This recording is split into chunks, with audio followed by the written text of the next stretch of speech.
La deuxième épître de Paul aux Corinthiens revêt un caractère personnel, autobiographique. Nous trouvons Paul le paradoxe des situations avec lesquelles il fut confronté, la force dans la faiblesse, patience dans les tribulations, attristé et toujours joyeux, n'ayant rien et possédant tout, et beaucoup d'autres aspects cités dans les chapitres 1, 4, 6, 11, 12 de cette lettre. Ce paradoxe sera aussi celui du croyant qui a fait don de tout son être à Dieu, car ce paradoxe est de Dieu. C'est sa méthode pour obtenir ce qu'il désire. Il ne saurait y avoir la véritable connaissance sans le brisement, et le Saint-Esprit n'a d'autre but. Tout nouveau brisement aura toujours pour effet une croissance de la connaissance de la personne de Christ, une manifestation plus pleine des vertus de cette vie. Et l'œuvre subjective de la croix va se poursuivre pour que soit maintenu en nous un état de faiblesse et de dépendance. La douceur et l'humilité, comme toutes les vertus de sa vie, sont inimitables, que ce soit l'amour, la patience, la joie, la bonté. La voix douce d'une personne n'indique pas nécessairement la douceur. Elle peut au contraire cacher une volonté dure. Toute maîtrise de soi pour manifester l'une de ces vertus est une preuve assurée qu'elle n'est pas en nous.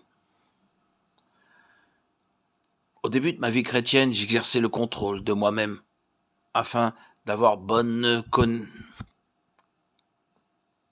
contenance dans les situations ou circonstances diverses que je rencontrais. Et je m'attachais à avoir un visage qui exprimait la joie, car c'était la compréhension que j'avais alors. Un chrétien ne pouvait être que joyeux en raison de son salut, et je ne comprenais pas qu'un aussi grand homme que Néhémie pouvait avoir le visage triste. Je ne craignais de m'entendre dire « Votre visage n'est pas aussi joyeux qu'hier ». C'est là la stupidité de l'homme naturel en nous, paraître. L'imitation du divin est une impossibilité absolue. Ce que Dieu fait en nous s'exprime naturellement, et notre âme ne pourra jamais produire cela. Nous resterons jusqu'à la fin de notre séjour ici-bas des vases de terre et rien d'autre. Ne pensons pas que par notre nouvelle naissance, Dieu fait de nous des personnes exceptionnelles. Il est vrai que nous sommes une nouvelle création. Nous sommes bien des fois les propres témoins des velléités de la vie naturelle et de la corruption qui habite en nous.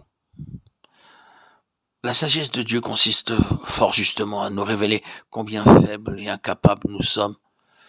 Et c'est là l'une des raisons des mesures disciplinaires auxquelles il nous soumet. Combien de craintes et d'appréhension pouvons-nous éprouver dans certaines situations et Satan de nous souffler que la crainte ce n'est pas la foi. Et cela tend à nous décourager et nous abattre. Mais avons-nous entendu les cris de David dans les psaumes 142 et 57 et dans beaucoup d'autres? Que pensons-nous? Était-il sans foi? Il était le oint de Dieu, le chantre agréable d'Israël. L'esprit de l'Éternel parlait par lui. De Samuel 23, 1 et 2. Quant à Paul, nous étions excessivement accablés et désespérions de conserver la vie. De Corinthiens 1, 8. Tant que nous ne sommes pas passés par ce brisement, nous ne comprenons pas que nous resterons toujours des vases de terre. À ce stade, nous sommes encore d'un bel albâtre. La discipline de l'esprit s'attache à briser notre volonté propre. Et ceci explique que ceux qui sont passés par le chemin de la discipline, qui ont été éclairés, sont caractérisés par le trait de la douceur. Car un esprit doux et paisible est d'un grand prix aux yeux de Dieu. 1 Pierre 3, 4. Il est le fruit d'une marche dans les voies et la lumière de Dieu en toute soumission et obéissance. Il faut laisser le temps au Saint-Esprit d'accomplir son œuvre en nous, avant que ne commence à se manifester l'odeur de sa vie, par le moyen du vase